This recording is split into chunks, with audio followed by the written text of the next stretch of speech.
एक गीता संग्रह पुस्तक है जो कि गीता प्रेस गोरखपुर से प्रकाशित है। इसमें जो विषय सूची है वो ये है और इसमें 25 गीताओं का सविस्तर वर्णन किया गया है। मैं सबसे प्रथम गणेश गीता का पठन शुरू कर रही हूँ, आरंभ कर रही हूँ।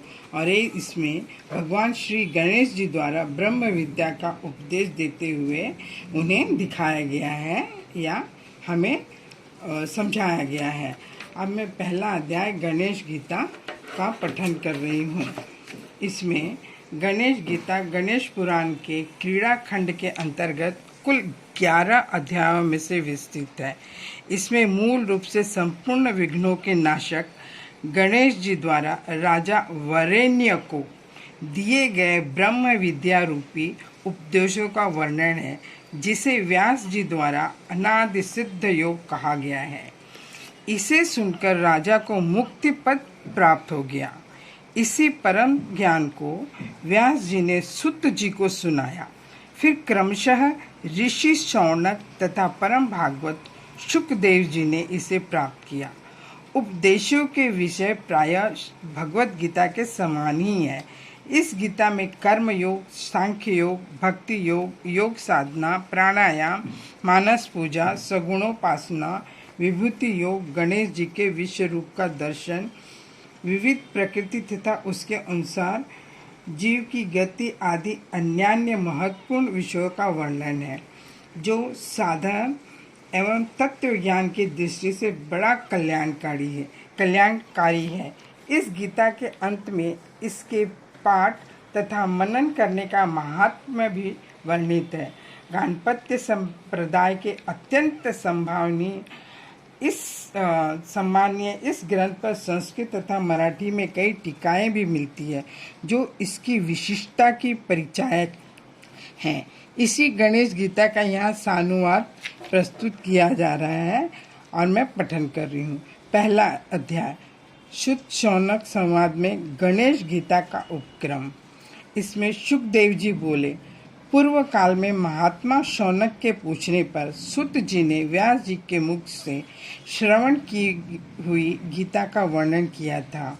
सुत जी बोले, हे भगवान, आपने अष्टादश पुराणों के सार रूप अमृत का मुझे पान कराया, परंतु अब उससे भी अधिक रसीले उत्तम अमृत का पान करने की मेरी इच्छा है, जिस अमृत को पाकर मनुष्य ब्रह्म रूप हो जाते हैं। हे महाभाग, उस ज्ञान योगामृत का कृपा कर आप मुझसे वर्णन कीजिए। व्यास जी बोले, हे सूत जी, योग मार्ग को प्रकाशित करने वाली गीता का अब तुमसे वर्णन करता हूँ, जिसको राजा वरेण्य के पूछने पर संपूर्ण विघ्नों के नाशक गणेश जी ने कहा था। राजा वरेण्य बोले, हे विघ्नेश्वर, हे महाभुज, हे सर्व विद्याओं के पंडित, हे संपूर्ण शास्त्र के तत्व को जानने वाले, आप मुझे योग मार्ग का वर्णन कीजिए। श्री गजानन बोले, हे राजन, मेरी कृपा से आप तुम्हारी बुद्धि निर्मल और स्थिर हो गई है। सुनो, मैं योगामृत से परिपूर्ण गीता तुमसे कहता हूँ। योग, इस शब्द का ही अर्थ योग नहीं है। लक्ष्मी की प्राप्ति होने का नाम योग नहीं है। विषय सुख की प्राप्ति होने का नाम योग नहीं, और इंद्रिय संपन्न होने का नाम भी योग नहीं है। हे राजन, माता पिता के समागम का नाम योग नहीं। 8 प्रकार की सिद्धि और बंधु पुत्र आदि की प्राप्ति का नाम भी योग नहीं है। अत्यंत रूपवती स्त्री की प्राप्ति का नाम योग नहीं है। राज्य की प्राप्ति तथा हाथी घोड़े की प्राप्ति का नाम भी योग नहीं है। इंद्र पद की प्राप्ति का नाम योग नहीं है। योग द्वारा प्रिय सिद्धि की इच्छा अथवा सत्य लोक की प्राप्ति को भी मैं योग नहीं मानता। हे राजन, शिव पद की प्राप्ति होना, वैष्णव पद की प्राप्ति होना, सूर्य चंद्र और कुबेर की पद की प्राप्ति होने का भी नाम योग नहीं है। वायु स्वरूप, अग्नि स्वरूप, देव स्वरूप, काल स्वरूप, वरुण स्वरूप, निवृत्ति स्वरूप अथवा संपूर्ण पृथ्वी के आधिपत्य पाने का नाम भी योग नहीं है। हे राजन, योग अनेक प्रकार का है, परंतु यथार्थ योग वही है जिसको पाकर ज्ञानी लोग विषयों को जीतकर ब्रह्मचर्य पूर्वक संसार से विरक्त हो जाते हैं। ज्ञानी लोग तीनों लोकों को वश में करके संपूर्ण जगत को पवित्र करते हैं। उनका हृदय दया से पूर्ण होता है और वे सत्पात्रों को ज्ञान भी प्रदान करते हैं। वे जीवन मुक्त होकर परमानंद रूपी सरोवर में मग्न रहते हैं और नेत्र मूंद कर अपने हृदय में स्थित पर ब्रह्म का दर्शन करते रहते हैं। योग से वशीभूत किए अपने चित्त में पर ब्रह्म का ध्यान करते हुए वे संपूर्ण प्राणियों को अपने समान समझते हैं। कहीं किसी प्रकार से स्वयं को छिपाए हुए, कहीं किसी से प्रताड़ित, कहीं किसी से बुलाए गए और कहीं किसी से आश्रित होकर दया पूर्ण हृदय से क्रोध को जीते हुए हैं। जितेंद्रिय वे योगी लोगों पर अनुग्रह करने के लिए ही पृथ्वी पर विचरते हैं। प्रिय राजन, वे केवल देह मात्र को ही धारण करने वाले, मिट्टी, पत्थर तथा स्वर्ण में समान दृष्टि रखने वाले इस प्रकार के महाभाग पुरुष जिस योग के द्वारा दृष्टिगोचर हो जाते हैं, उस श्रेष्ठ योग को मैं तुमसे अब कहता हूँ, सुनो। जिसके श्रवण करने से प्राणी पापों से और भवसागर से मुक्त हो जाता है। हे राजन, शिव, विष्णु, शक्ति, सूर्य और मुझ में जो अभेद बुद्धि रूप योग है, उसी को मैं यथार्थ योग मानता हूँ। मैं ही अपनी लीला से अनेक वेश धारण करता हुआ इस जगत की उत्पत्ति, पालन और संहार करता हूँ। हे प्रिय, मैं ही वहाँ महाविष्णु, मैं ही सदाशिव, मैं ही महाशक्ति और मैं ही सूर्य हूँ। एकमात्र मैं ही मनुष्यों का स्वामी हूँ। विष्णु, शिव, शक्ति, सूर्य तथा गणेश, इस 5 प्रकार से मैं पूर्व काल में उत्पन्न हुआ हूँ। मैं जगत के कारण का भी कारण हूँ। मुझको अज्ञानी लोग नहीं जानते। अग्नि, जल, पृथ्वी, आकाश, वायु, ब्रह्मा, विष्णु, रुद्र, लोकपाल और 10 दिशाएं, 8 वसु, मुनि, गौ, मनु, पशु, नदी, समुद्र, यक्ष, वृक्ष, पक्षियों के समूह, 21 स्वर्ग, नाग, 7 वन, मनुष्य, पर्वत, साध्य, सिद्ध, राक्षस इत्यादि सब मुझसे ही उत्पन्न हुए हैं। मैं ही सबका साक्षी, संपूर्ण जगत का नेत्र, सभी कर्मों से अलिप्त, निर्विकार, अप्रमेय, अव्यक्त, संपूर्ण जगत में व्याप्त और अविनाशी हूँ। हे राजन, मैं ही अव्यय आनंद स्वरूप पर ब्रह्म हूँ। मेरी माया संपूर्ण जगत को तथा श्रेष्ठ पुरुषों को भी मोहित करती है। वह माया सदा काम, क्रोधादि 6 विकारों में इन प्राणियों को लगा देती है। योग से जब शनैः शनैः अनेक जन्म के माया के कपाट दूर हो जाते हैं, तब वो यह प्राणी विषयों से जागकर और उनसे विरक्त होकर इस ब्रह्म को जानता है, जो ब्रह्म शस्त्र समूहों से कट नहीं सकता और अग्नि से दग्ध नहीं हो सकता, जल से गल नहीं सकता, पवन से सूख नहीं सकता, और हे राजन, जो इस शरीर के नष्ट होने पर भी नष्ट नहीं होता। वेद त्रयी में श्रद्धा रखने वाले तथा केवल कर्म करने वाले मूढ़ लोग श्रुति में कही हुई फल प्रतिपादक वाणी की ही प्रशंसा करते हैं, दूसरी बात को स्वीकार नहीं करते। इसी कारण वे जन्म और मृत्यु के फल को देने वाले कर्मों को सदा करते रहते हैं। वे स्वर्ग के ऐश्वर्यों के भोग में ही लगे रहते हैं। उन भोग बुद्धि वालों की चेतना नष्ट हो जाती है। हे राजन, वे स्वयं ही अपने निमित्त बंधन बनाते हैं। मूढ़ और कर्मपरायण मनुष्य संसार चक्र में पड़े रहते हैं।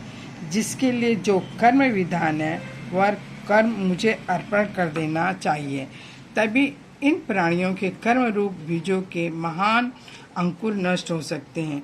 चित्त की शुद्धि ही विज्ञान की प्राप्ति में प्रधान साधन होती है। विज्ञान के द्वारा ही ऋषियों ने पर ब्रह्म को जाना है। हे राजन, इस कारण जो भी कर्म करे वह बुद्धि युक्त होकर करे। किसी को स्वकर्म और स्वधर्म का त्याग नहीं करना चाहिए। यदि कोई कर्म का त्याग करेगा तो उससे उसी सिद्धि की प्राप्ति नहीं होगी। ज्ञान में प्रथम अधिकार भी कर्म से ही प्राप्त होता है। कर्म से शुद्ध हृदय होकर साधक अभेद बुद्धि को प्राप्त होता है। उसी का नाम योग है, जिससे प्राणी अमर हो जाता है। हे राजन, मैं दूसरा उत्तम योग करता हूँ, तुम उसे सुनो। पशु, मित्र, पुत्र, शत्रु, बंधु तथा प्रियजन में समान दृष्टि करनी चाहिए। बाहर भीतर एक सी दृष्टि रखते हुए सुख, दुख, क्रोध, हर्ष, भय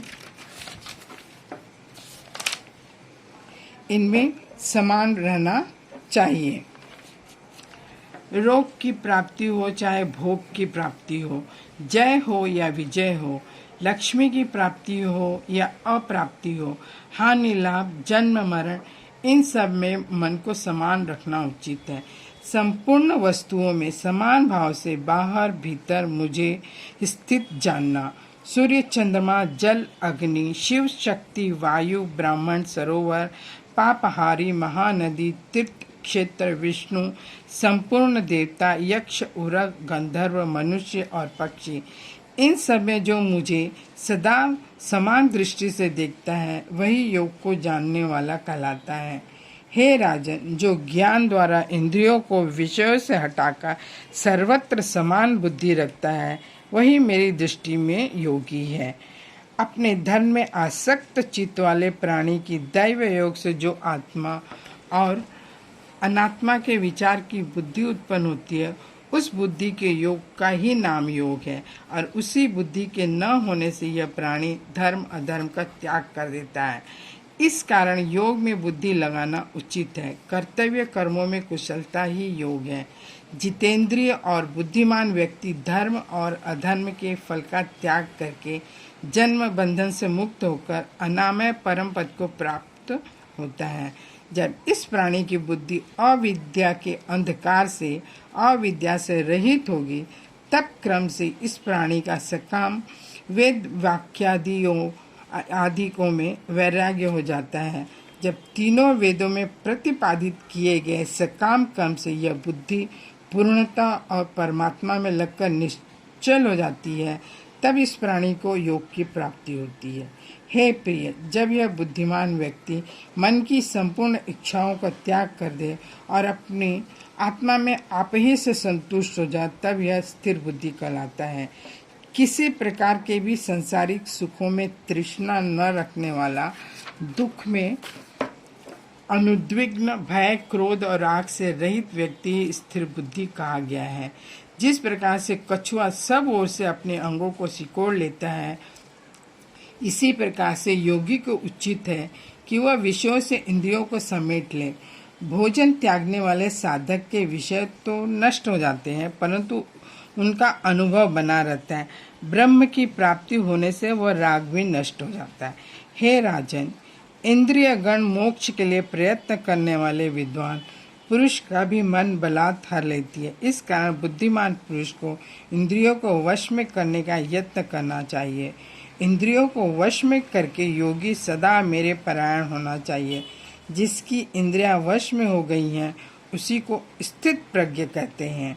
विषयों का चिंतन करने वाले पुरुष को उनमें अनुराग हो जाता है। आसक्ति, अनुराग से कामना होती है और उससे क्रोध की उत्पत्ति होती है। क्रोध से अज्ञान की उत्पत्ति और इससे स्मृति भ्रंश होता है।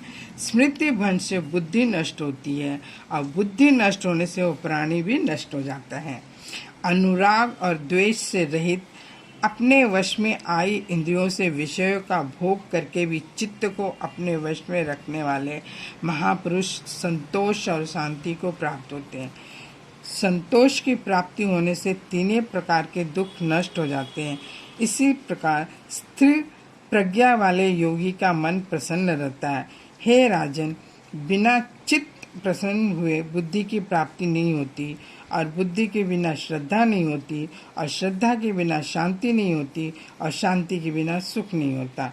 पवन जिस प्रकार नाव को जल में डुबो देता है, वैसे ही जो मन विषयों में विचरने वाले अवश्यभूत इंद्रिय रूपी घोड़ों के पीछे भागता है, वह प्रज्ञा को हर लेता है।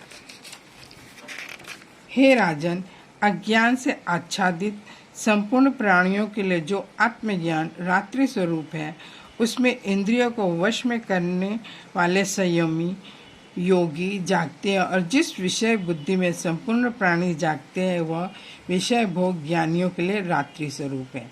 जिस प्रकार से नदियों आदि के सभी जल समुद्र में प्रवेश कर जाते हैं उसकी तृप्ति नहीं होती है, उसी प्रकार सब कामना पूर्ण होने वाले की भी शांति नहीं होती है।